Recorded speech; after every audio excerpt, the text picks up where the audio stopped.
नमस्कार, आप देख रहे हैं news India Hindi. Right, thank you. Jyotiraditya Scindia, please. धन्यवाद सभापति महोदय, धन्यवाद कि आपने मुझे एक मौका। सभापति महोदय, एक विषय पूरे भारत में आज चिंता का विषय बना है, इसमें कोई दो राय नहीं कि किसान भारत के विकास की रीढ़ की हड्डी है। किसान को हम अन्नदाता कहते हैं क्योंकि किसान अपना पेट नहीं भरता, किसान अपने गांव का पेट नहीं भरता, किसान अपने जिले का पेट नहीं भरता, लेकिन आज किसान पूरे विश्व का पेट भरता है। और इसी सोच और विचार के साथ सभापति महोदय, हमारी सरकार ने ये 3 कृषि कानून हम लेके आए हैं ताकि कृषि के क्षेत्र में नया विकास हो, नई प्रगति हो। सोच और विचारधारा है कि जो राजनीतिक आजादी हमें मिली थी 70 साल पूर्व, लेकिन 70 साल से जब तक किसान बेड़ियों में जकड़ा गया है, उन बेड़ियों को तोड़कर किसान को विकास और प्रगति के रास्ते पर प्रशस्त करना, ये एनडीए सरकार प्रधानमंत्री जी के नेतृत्व में हमारा संकल्प है। किसान का आय दुगना हो, किसान को स्वतंत्रता मिले कि वो अपना उत्पादन देश में कहीं भी बेच पाए। एक ही जगह तक वो किसान सीमित क्यों हो? और इसलिए ये कानून लाए गए और जरूर संवाद होना चाहिए। जैसे मेरे भाई मनोज जी ने कहा, 11 बार सरकार ने संवाद की है। जब डेडलॉक हुआ है तब सरकार ने यह भी कहा है कि तीनों कानून को हम 18 महीनों के लिए स्थगित करेंगे। लेकिन इस बात का मुझे आश्चर्य है कि जिन लोगों ने ऐसे ही कानून की वकालत की थी, आज वो क्या कह रहे हैं। 2019 का अगर हम कांग्रेस पार्टी का चुनाव घोषणा पत्र पढ़ें सभापति महोदय, और आपके समक्ष में रखना चाहता हूं, इस चुनाव घोषणा पत्र में अंक नंबर 11 में लिखा है, and I quote, Congress will repeal, I repeat, will repeal the Agricultural Produce Marketing Committees Act and make trade in agricultural produce, including exports and interstate trade, free, I repeat, free from all restrictions. उस समय के हमारे कृषि मंत्री जी, परम आदरणीय शरद पवार जी ने 2010 में और 11 में हर एक मुख्यमंत्री को चिट्ठी लिखी थी इसी संदर्भ में। और मैं कोट करना चाहता हूं जो शरद पवार जी ने हर एक मुख्यमंत्री को चिट्ठी में लिखा था। As you are aware, the agriculture sector needs well functioning markets to drive growth, employment, and economic prosperity in rural areas of the country. This requires huge investments in marketing infrastructure, including the cold chain. And for this, private sector participation is essential. I repeat, and for this, private sector participation is essential. निजी क्षेत्र का निवेश अनिवार्य है, for which a policy environment needs to be in place. In this context, the need to amend the present state APMC Act on the lines of the Model State Agricultural Produce Marketing Act 2003 to encourage the private sector, I repeat, the private sector, in providing alternative competitive marketing channels in the overall interest of farmers and producers and consumers cannot be overemphasized. Unquote. तो आज सहमति है, तो सहमति है, तो सहमति है। अगर आपको इसमें कोई आपत्ति है तो जरूर बताएं। कई चीजों में सहमति होनी चाहिए। टीएमसी की सहभागिता प्रश्न यह है अध्यक्ष सभापति महोदय कि ये जुबान बदलने की आदत हमें बंद करनी होगी। चट भी मेरा, चट भी मेरा और पट भी मेरा, ये कब तक चलेगा? देश के साथ खिलवाड़ कब तक चलेगा? जो आपने तब कहा था उस पर आप अड़ग रहेंगे तो आपका भी मान सम्मान बढ़ेगा। प्रश्न यह है,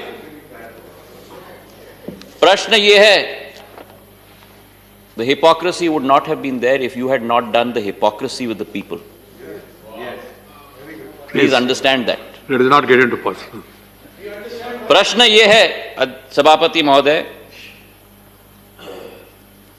कि जिस सरकार ने न्यूनतम समर्थन मूल्य के लागत से 1.5 गुना बढ़ोतरी की हो, जिस सरकार ने गेहूं के भुगतान में 2013-14 में जो 34,000 करोड़ रुपए किसानों का भुगतान होता था, उसे 5 साल के अंदर डबल से ज्यादा करके 75,000 करोड़ किया हो, जिस सरकार ने दाल के मुद्दे पर 2013-14 में जो 236 करोड़ रुपए का केवल देश के सारे किसानों को भुगतान किया गया था, उस 236 करोड़ को बढ़ाकर 40 गुना 10,550 करोड़ किया हो, जिस सरकार ने हमारे महाराष्ट्र, आंध्र प्रदेश, दक्षिण मध्य प्रदेश के कपास के किसानों के लिए जो 2013-14 में केवल 90 करोड़ रुपए का भुगतान हुआ किया था, उसको 300 गुना बढ़ाकर 26,000 करोड़ किया हो, जिस सरकार ने किसानों के सम्मान के लिए 6,000 रुपया हर साल 1,13,000 करोड़ किसानों के खातों में पहुंचाया हो, जिस किसानों ने कृषि के अधोसंरचना के लिए नया फंड तैयार किया हो 1 लाख करोड़ का, जिस सरकार ने फसल के नुकसान के लिए फसल बीमा योजना लागू करके 5 साल के अंदर 90,000 करोड़ रुपए मुआवजा के रूप में किसानों के खाते में पहुंचाया हो, वो सरकार किसानों के विकास और प्रगति के लिए कटिबद्ध थी, कटिबद्ध है और कटिबद्ध रहेगी।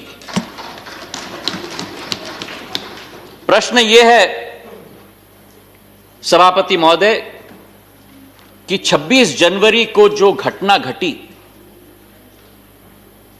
जो गणतंत्र दिवस हर भारतीय के लिए एक गौरव का दिवस होता है,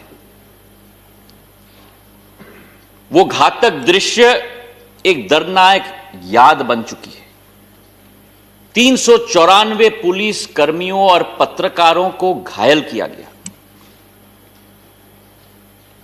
एक किसान ने अपनी जान खोई। राष्ट्रीय तिरंगे को लेकर पुलिस कर्मियों को पीटा गया और उनको कुएं में फेंका गया। राजधानी के कई हिस्सों को तहस नहस कर दिया गया और उसके बाद भी जब यह सदन मिलता है, राष्ट्रपति अभिभाषण का बॉयकॉट करके सभापति महोदय हमारे विपक्ष ने राष्ट्रपति जी का, देश का और इस लोकतंत्र का तिरस्कार किया है। आज मनोज झा जी ने कहा था हमें सुनना भी होगा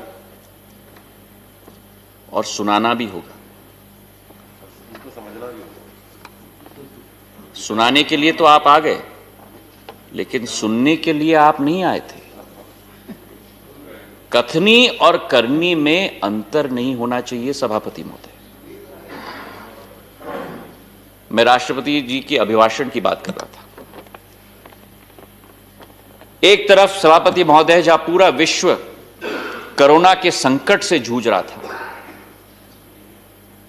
विकास के एजेंडा को दरकिनार करके पूरा विश्व इस महामारी और प्रलय का सामना कर रहा था, सारे संसाधन झोंक दिए। भारत में एक कर्मरत प्रधान सेवक ने, जिनका नारा, पार्टी का नारा था सबका साथ और सबका विकास, उस संकट को सुधारने के लिए केवल कार्य नहीं किए लेकिन उस समय में अवसर भी ढूंढ लिए। एक सपना था हमारे पूर्वजों का आजाद भारत का, स्वराज का, और आज एक सपना है भारत का, एक आत्मनिर्भर भारत का, जो देश को विश्व पटल पर उजागर करने का सपना है। हमारे महाभारत में लिखा गया है, अपि शक्कम 95 सुखम वही मग्य वनग्रे अरिजतम स्वैन वीरण नव पश्चिते कंचन। और इसका सार है सभापति महोदय कि किसी दूसरे पर बोझ बनने के बजाय अपनी मेहनत से कमाया गया फल कई ज्यादा सुखदायी होता है। और यह तभी मुमकिन होता है जब कतार में खड़ा हुआ आखिरी व्यक्ति भी हमारे भारत में आत्मनिर्भर बन पाए। और आत्मनिर्भर भारत की आत्मा किसान, युवा, आम जनता के साथ जुड़ी हुई है। और इसलिए इस महाप्रलय के समय में गरीब कल्याण रोजगार योजना के तहत 2,76,000 करोड़ योजना का क्रियान्वयन हमारी सरकार ने किया। ज्योतिरादित्य जी, अपना पार्टी ने आपको जो समय दिया वो समाप्त हो रहे। 5 मिनट सर। ठीक है, right. 80 crore. Your party has got time. They have agreed 5 more minutes, please. Thank you sir, thank you. I will not take more than 5 minutes sir. 80 crore गरीबों को 8 महीने तक निशुल्क राशन प्रदान किया। 1 नेशन 1 राशन कार्ड का एक नया इतिहास रचा। उज्ज्वला योजना के तहत 14 करोड़ गैस सिलेंडर्स महिलाओं को पहुंचाई मुफ्त में। और इसके पीछे कारण क्या सभापति महोदय? इसके पीछे कारण यह कि सरकार का लक्ष्य अंत्योदय, सरकार का प्रण अंत्योदय और सरकार का पथ अंत्योदय। शिक्षा एक ऐसी प्रणाली है सभापति महोदय जिसके आधार पर हम अपने मानव संसाधन को मानव पूंजी में हम परिवर्तित कर सकते हैं। नई शिक्षा प्रणाली हम लेके आए हैं 34 साल बाद, और उसमें शिक्षा के नए रूप, नए सोच, नए स्किल से एक नया भारत को उभारने की कोशिश हम लोग करेंगे। 2021 का भारत सभापति महोदय 2013 का भारत नहीं। यहां एसएमईज को एमएनसीज में परिवर्तित करने के लिए हर संभव प्रयास किया जाएगा। 20,000 करोड़ का सरल ऋण उन एसएमईज को हमने दिलवाई है। एमएसएमईज की परिभाषा हमने 14 साल बदली है और भारत को एक ग्लोबल मैन्युफैक्चरिंग हब में परिवर्तित करने के लिए उत्पादन आधारित प्रोत्साहन भी हम देने की कोशिश कर रहे हैं। यह वर्ष सभापति महोदय केवल संकट का नहीं, लेकिन सबसे ऐतिहासिक निर्णय और उपलब्धियों के लिए भी जाना जाता है, जिसमें शेष था इंडिया को भारत से जोड़ना, हमारी पुरानी संस्कृति को पुनः जागृत करना और श्री राम जन्मभूमि के भव्य राम मंदिर के भूमि पूजन सिर्फ देश के लिए नहीं लेकिन विश्व के लिए बड़ी उपलब्धि है। प्रधानमंत्री नरेंद्र मोदी जी की जो राष्ट्रीयता की भावना, उनकी ओजस्वी नेतृत्व का परिणाम है कि अब राम मंदिर का निर्माण नए भारत के निर्माण का प्रतीक बनेगा। और उनके शब्दों में मैं कहना चाहता हूं, उन्होंने कहा था कि राष्ट्र को जोड़ने का, स्व को संस्कार से जोड़ने का कार्य संपन्न होगा।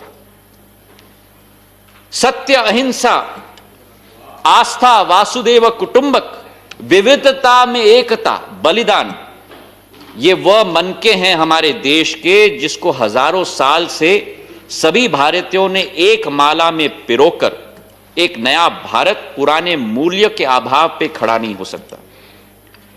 हमारा राम मंदिर आधुनिक भारत की मजबूत नींव का प्रतीक होगा, जिसकी विविधता में एकता भी होगी और समता भी। जहां एक तरफ यह ऐतिहासिक निर्णय लिया गया, वहीं दूसरे तरफ हमारे देश का ताज और शान जम्मू कश्मीर में, जहां देशवासियों का हर दिल बसता है, उनको बेड़ियों से मुक्त करके राष्ट्र के मुख्य धारा के साथ जोड़ने का कदम लिया गया जब अनुच्छेद 370 को हमने रद्द किया। उस अनुच्छेद से केवल हानि हो रही थी, अलगाववाद, आतंकवाद, व्यवस्थाओं में भ्रष्टाचार, और जब यह रद्द किया गया उसके सीधे सीधे बाद आयुष्मान भारत के तहत यूनिवर्सल हेल्थ कवरेज के संरक्षण में 1.5 करोड़ जनता को लिया गया। हर एक नागरिक को केंद्र सरकार की बाकी योजनाओं का लाभ भी मिल पाया। और पहली बार इतिहास में, जिसका संदर्भ गुलाम नबी आजाद साहब ने भी कल दिया, पहली बार इतिहास में 70 साल के इतिहास में जिला विकास परिषद डीडीसी का चुनाव हमारी सरकार ने जम्मू कश्मीर में आयोजित किया। सरकारें आई भी और गई भी सभापति महोदय, लेकिन जो सपना सरदार वल्लभ भाई पटेल ने देखा था, जो सपना बाबा साहब अंबेडकर ने देखा था, एक विधान, एक प्रधान और एक निशान का स्वप्न जो डॉक्टर श्यामा प्रसाद मुखर्जी ने देखा था, कश्मीरियत, इंसानियत और जमहूरियत का सपना जो अटल बिहारी वाजपेयी जी ने देखा था, उसे मोदी सरकार ने पूरा करके दिखाया है। अंत में मैं कहना चाहता हूं सभापति महोदय कि कोरोना के महाप्रलय में जो विकास के पथ को कुचलने आया था, एक बुलंद ढाल की तरह हमारी सरकार ने उसका सामना किया और विपत्ति को भी अवसर में बदलकर रिफॉर्म्स की झड़ी लगाकर न हम रुकेंगे और न भारत रुकेगा, माननीय राष्ट्रपति जी की सोच और विचारधारा के आधार पर मार्ग देश का प्रशस्त किया है। 2 बार केंद्र में भारी बहुमत, उत्तर प्रदेश से कर्नाटक, असम से अरुणाचल से गुजरात, मध्य प्रदेश, मणिपुर, तेलंगाना, बिहार तक जो असीम आशीर्वाद चुनाव में, मध्य प्रदेश भी, असीम आशीर्वाद जनता का मिला है। यह आशीर्वाद सबसे बड़ी पूंजी इस सरकार की और भारतीय जनता पार्टी की है सभापति महोदय, और यह तभी संभव हो पाया है जब एक प्रभावी छवि, असरदार नीति और विजन भारत के लिए का क्रियान्वयन हमारी सरकार ने की है। अंत में मैं इतना ही कहना चाहता हूं कि 21वीं शताब्दी भारत की होगी। भारत एक नया सामर्थ्य के साथ इस कोरोना काल से उभर रहा है। हजारों बर्ग गिरे सभापति महोदय, लाख आंधियां उठें, वो फूल खिल के रहेंगे जो खिलने वाले हैं। धन्यवाद। धन्यवाद जी।